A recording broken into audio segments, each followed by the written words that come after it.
नमस्कार। आज मैं सुना रही हूँ पांडे बेचन शर्मा उग्र जी की कहानी उसकी माँ। दोपहर को जरा आराम करके उठा था। अपने पढ़ने लिखने के कमरे में खड़ा खड़ा बड़ी बड़ी अलमारियों में सजे पुस्तकालय की ओर निहार रहा था। किसी महान लेखक की कोई कृति उनमें से निकाल कर देखने की बात सोच रहा था, मगर पुस्तकालय के एक सिरे से लेकर दूसरे सिरे तक मुझे महान ही महान नजर आए।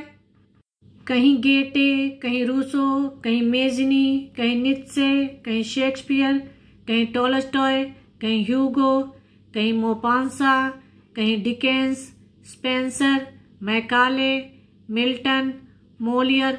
उफ, इधर से उधर तक एक से एक महान ही तो थे। आखिर मैं किसके साथ चंद मिनट मन बहलाव करूं, यह निश्चय ही न हो सका। महानों के नाम ही पढ़ते पढ़ते परेशान सा हो गया। इतने में मोटर की पों पों सुनाई पड़ी। खिड़की से झांका तो सुरमई रंग की कोई फिएट गाड़ी दिखाई पड़ी। मैं सोचने लगा शायद कोई मित्र पधारे हैं। अच्छा ही है, महानों से जान बची। जब नौकर ने सलाम कर आने वाले का काट दिया तब मैं कुछ घबराया। उस पर शहर के पुलिस सुपरिटेंडेंट का नाम छपा था।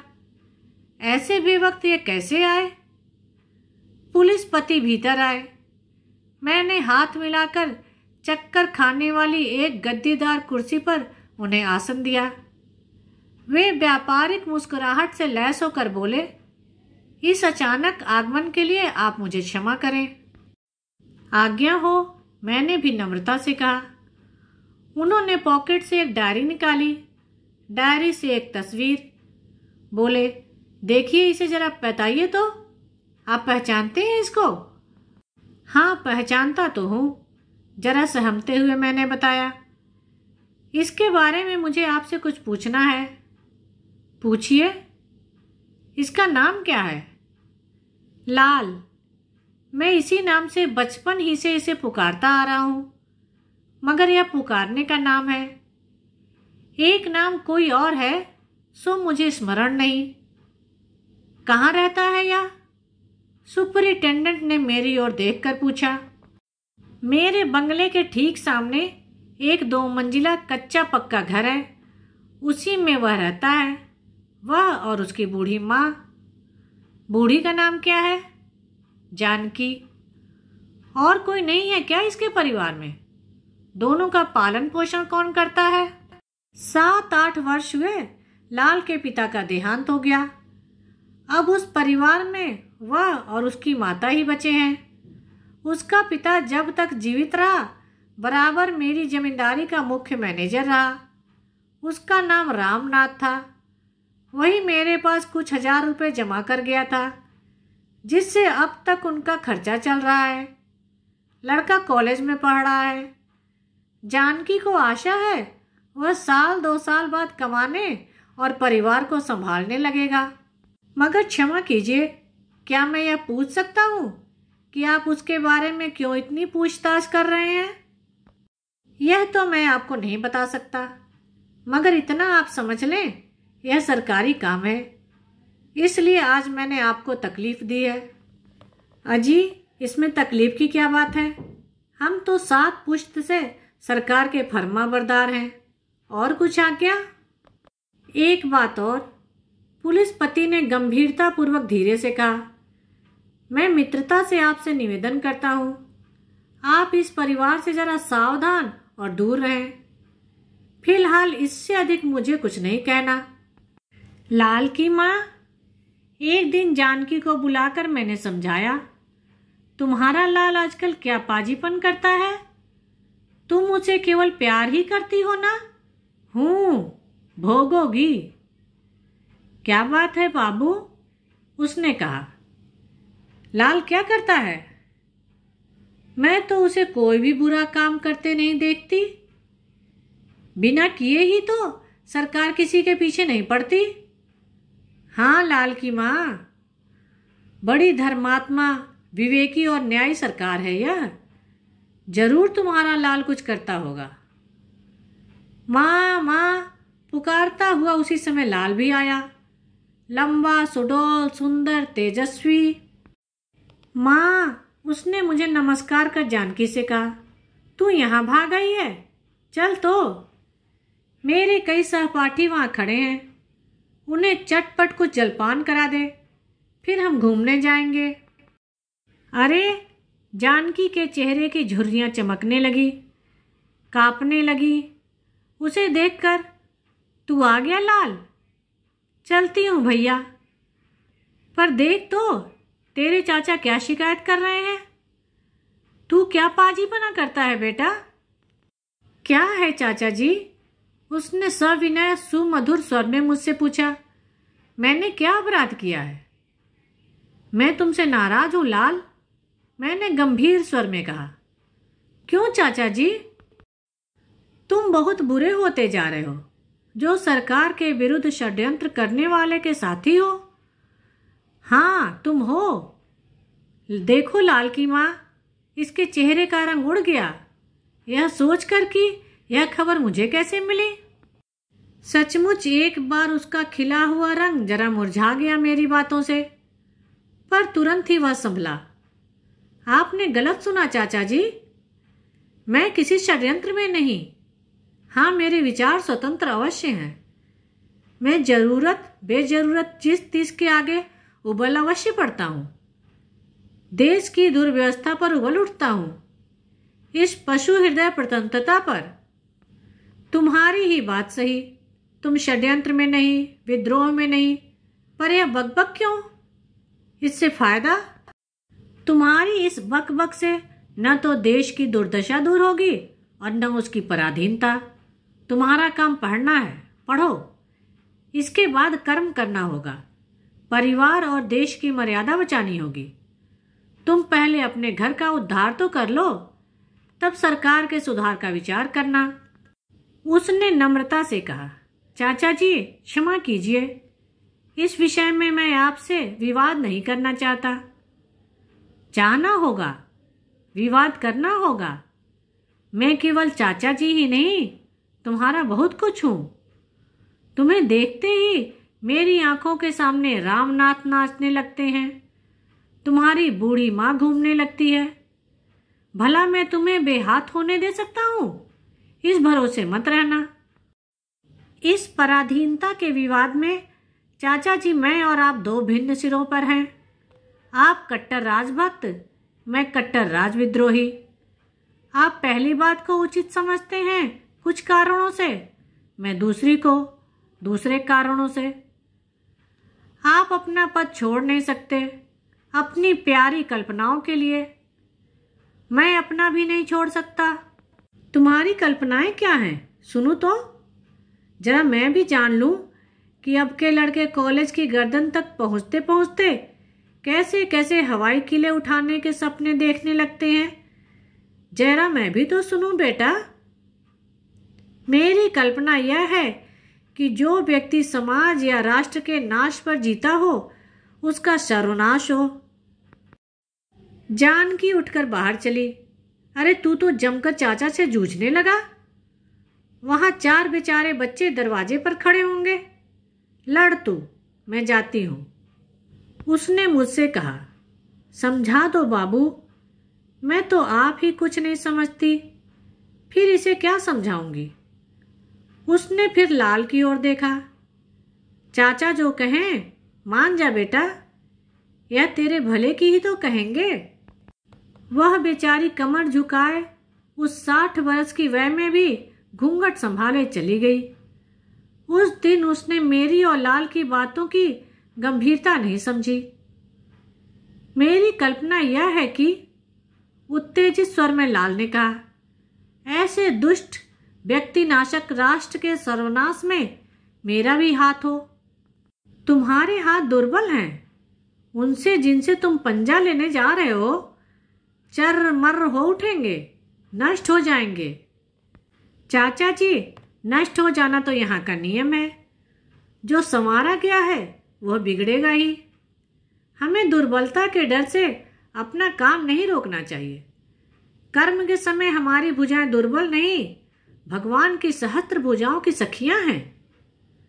तो तुम क्या करना चाहते हो? जो भी मुझसे हो सकेगा करूंगा। षड्यंत्र? जरूरत पड़ी तो जरूर।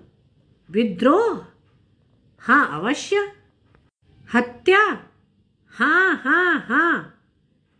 बेटा तुम्हारा माथा न जाने कौन सी किताब पढ़ते पढ़ते बिगड़ रहा है। सावधान। मेरी धर्म पत्नी और लाल की माँ एक दिन बैठी हुई बातें कर रही थी कि मैं पहुंच गया। कुछ पूछने के लिए कई दिनों से मैं उसकी तलाश में था। क्यों लाल की माँ? लाल के साथ किसके लड़के आते हैं तुम्हारे घर में? मैं क्या जानूं बाबू, उसने सरलता से कहा। मगर वे सभी मेरे लाल की ही तरह मुझे प्यारे दिखते हैं। सब लापरवाह। वे इतना हंसते गाते और हो हल्ला मचाते हैं कि मैं मुग्ध हो जाती हूँ। मैंने एक ठंडी सांस ली। ठीक कहती हो। वे बातें कैसी करते हैं, कुछ समझ पाती हो? बाबू, वे लाल की बैठक में बैठते हैं। कभी कभी जब मैं उन्हें कुछ खिलाने पिलाने जाती हूँ तब वो बड़े प्रेम से मुझे माँ कहते हैं। मेरी छाती फूल उठती है, मानो वे मेरे ही बच्चे हैं।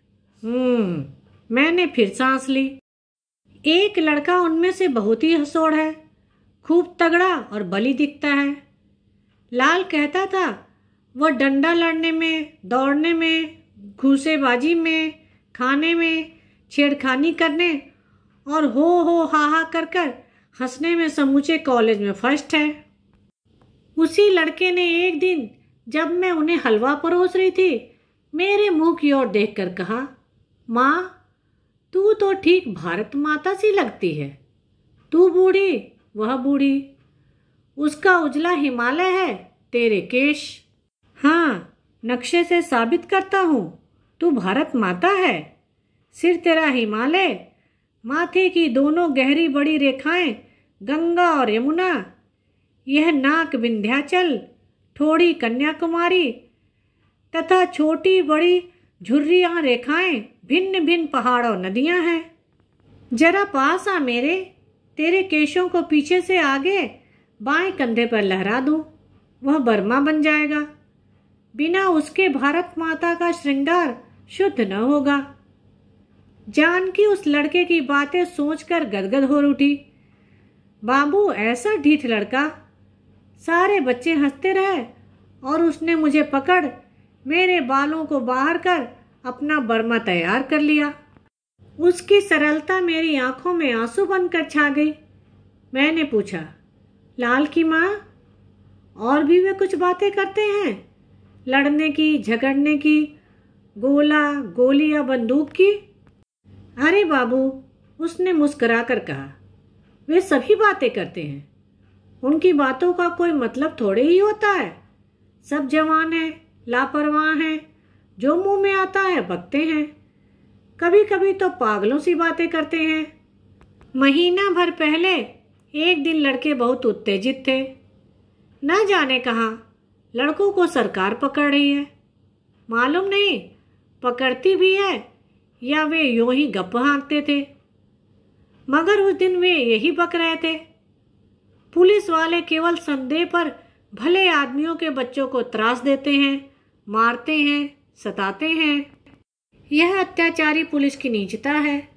ऐसी नीच शासन प्रणाली को स्वीकार करना अपने धर्म को, कर्म को, आत्मा को, परमात्मा को भुलाना है। धीरे धीरे घुलाना मिटाना है। एक ने उत्तेजित भाव से कहा, अजी ये परदेसी कौन लगते हैं हमारे, जो बरबस राजभक्ति बनाए रखने के लिए हमारी छाती पर तोप का मुंह लगाए अड़े और खड़े हैं। उफ, इस देश के लोगों के हिये की आंखें मुंद गई हैं। तभी तो इतने जुल्मों पर भी आदमी आदमी से डरता है। ये लोग शरीर की रक्षा के लिए अपनी अपनी आत्मा की चिताएं संवारते फिरते हैं। नाश हो इस परतंत्रवाद का।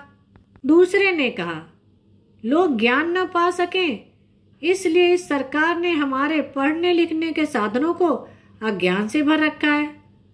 लोग वीर और स्वाधीन न हो सकें इसलिए अपमानजनक और मनुष्यताहीन नीति मर्दक कानून गढ़े हैं। गरीबों को चूस कर सेना के नाम पर पले हुए पशुओं को शराब से, कबाब से मोटा ताजा रखती है यह सरकार। धीरे धीरे जोंक की तरह हमारे धर्म, प्राण और धन चूसती चली जा रही है यह शासन प्रणाली। ऐसे ही अंट संटे बातूनी बका करते हैं बाबू। जब ही चार छोकरे जुटे तभी यही चर्चा। लाल के साथियों का मिजाज भी उसी सा अल्हड़ बिल्हड़ मुझे मालूम पड़ता है।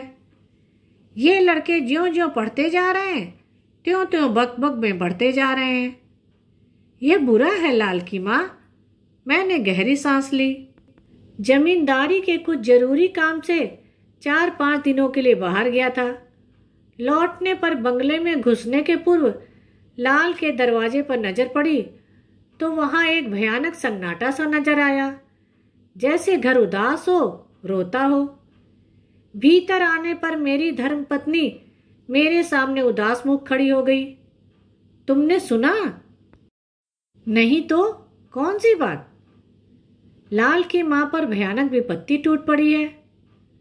मैं कुछ कुछ समझ गया, फिर भी विस्तृत विवरण जानने को उत्सुक हो उठा। क्या हुआ, जरा साफ साफ बताओ। वही हुआ जिसका तुम्हें भय था। कल पुलिस की एक पलटन ने लाल का घर घेर लिया। 12 घंटे तक तलाशी हुई। लाल, उसके 12-15 साथी सभी पकड़ लिए गए हैं। सबके घरों से भयानक भयानक चीजें निकली हैं। लाल के यहाँ, उसके यहाँ भी 2 पिस्तौल, बहुत से कारतूस और पत्र पाए गए हैं। सुना है उन पर हत्या, षड्यंत्र, सरकारी राज उलटने की चेष्टा आदि अपराध लगाए गए हैं। मैंने ठंडी सांस ली। मैं तो महीनों से चिल्ला रहा था कि वह लौंडा धोखा देगा। अब यह बूढ़ी बेचारी मरी, वह कहाँ है? तलाशी के बाद तुम्हारे पास आई थी? जानकी मेरे पास कहाँ आई? बुलवाने पर भी कल नकार गई। नौकर से कहलवाया, पराठे बना रही हूँ, हलवा तरकारी अभी बनाना है, नहीं तो वे बिल्हड़ बच्चे हवालात में मुरझा न जाएंगे। जेल वाले और उत्साही बच्चों के दुश्मन यह सरकार उन्हें भूखों मार डालेगी। मगर मेरे जीते जी यह न होने का। वह पागल है, भोगेगी। मैं दुख से टूटकर चारपाई पर गिर पड़ा। मुझे लाल के कर्मों पर घोर खेद हुआ। इसके बाद प्रायः 1 वर्ष तक मुकदमा चला। कोई भी अदालत के कागज उलट कर देख सकता है। सीआईडी ने और उनके प्रमुख सरकारी वकील ने उन लड़कों पर बड़े बड़े दोषारोपण किए। उन्होंने चारों ओर गुप्त समितियां कायम की थी। खर्चे और प्रचार के लिए डाके डालते थे। सरकारी अधिकारियों के यहाँ रात में छापा मारकर शस्त्र एकत्र किए गए थे। उन्होंने न जाने किस पुलिस के दरोगा को मारा था और न जाने कहाँ, न जाने किस पुलिस सुपरिटेंडेंट को। ये सभी बातें सरकार की ओर से प्रमाणित की गईं। उधर उन लड़कों की पीठ पर कौन था? प्रायः कोई नहीं। सरकार के डर के मारे पहले तो कोई वकील ही उन्हें नहीं मिल रहा था। फिर एक बेचारा मिला भी तो नहीं का भाई। हाँ, उनकी पैरवी में सबसे अधिक परेशान वह बूढ़ी रहा करती। वह लोटा, थाली, जेवर आदि बेच बेच कर सुबह शाम उन बच्चों को भोजन पहुंचाती। फिर वकीलों के यहाँ जाकर दांत निपोड़ती, गिड़गिड़ाती, कहती सब झूठ है। न जाने कहाँ से पुलिस वालों ने ऐसी ऐसी चीजें हमारे घरों से पैदा कर दी हैं। वे लड़के केवल बातूनी हैं।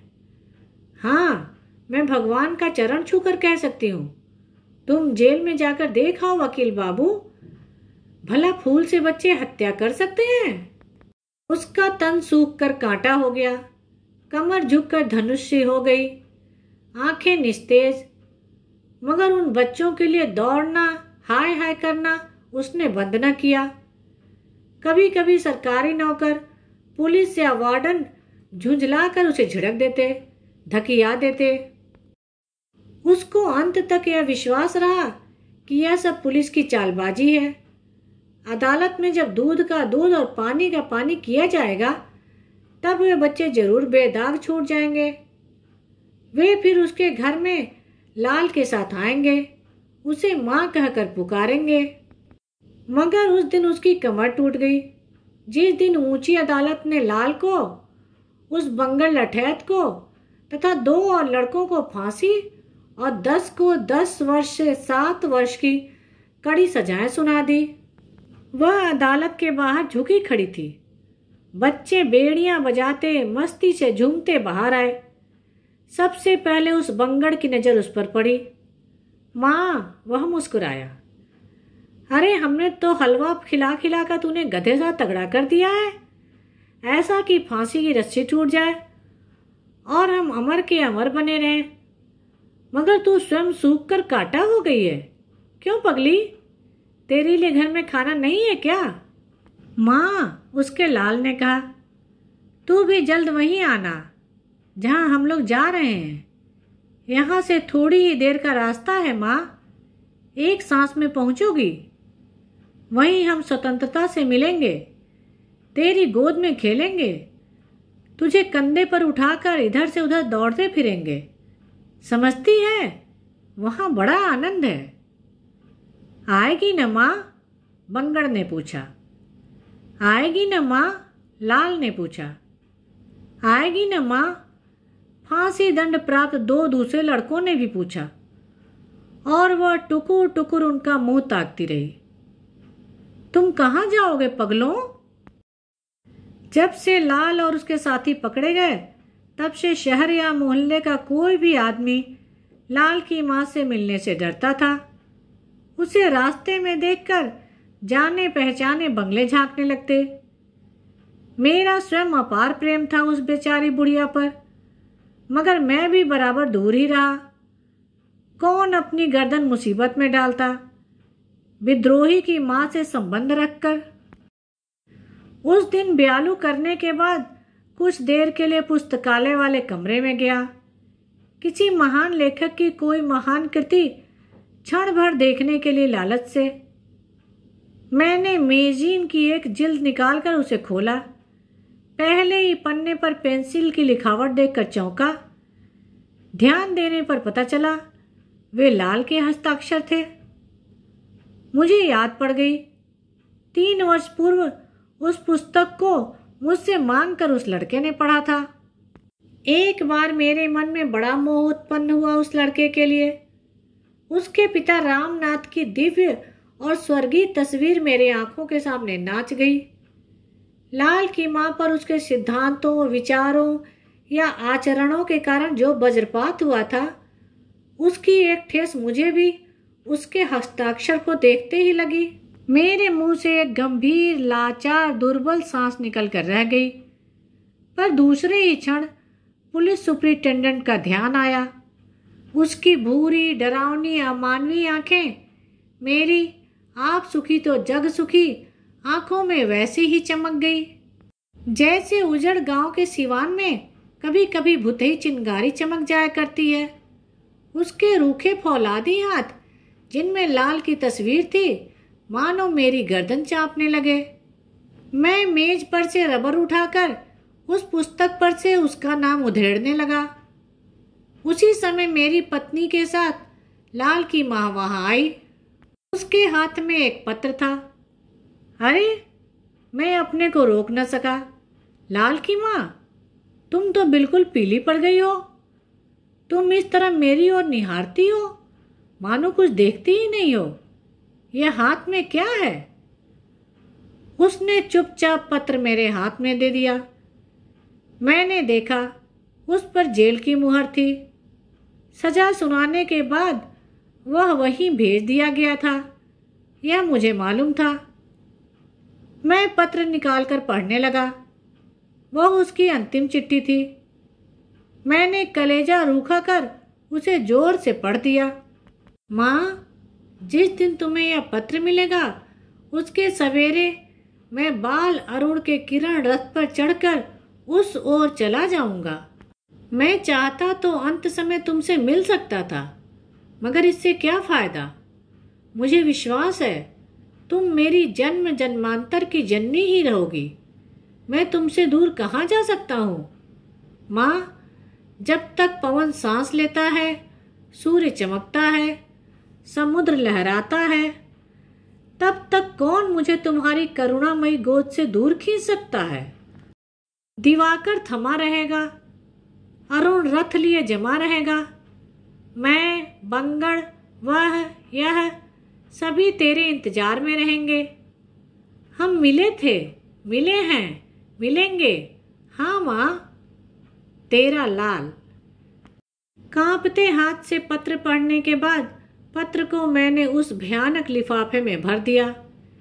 मेरी पत्नी की विकलता हिचकियों पर चढ़कर कमरे को करुणा से कपाने लगी, मगर वह जानकी ज्यों की त्यों लकड़ी पर झुकी पूरी खुली और भावहीन आंखों से मेरी ओर देखती रही, मानो वह उस कमरे में थी ही नहीं। क्षण भर बाद हाथ बढ़ाकर मौन भाषा में उसने पत्र मांगा और फिर बिना कुछ कहे कमरे के फाटक के बाहर हो गई, डुगुर डुगुर लाठी टेकती हुई। इसके बाद शून्य सा होकर मैं धम्म से कुर्सी पर गिर पड़ा। माथा चक्कर खाने लगा। उस पाजी लड़के के लिए नहीं, इस सरकार की क्रूरता के लिए भी नहीं, उस बेचारी भोली बूढ़ी जानकी लाल की माँ के लिए। आह, वह कैसी स्तब्ध थी। उसकी स्तब्धता किसी दिन प्रकृति को मिलती तो आंधी आ जाती, समुद्र पाता तो बौखला उठता। जब 1 का घंटा बजा तो मैं जरा सुबुगाया।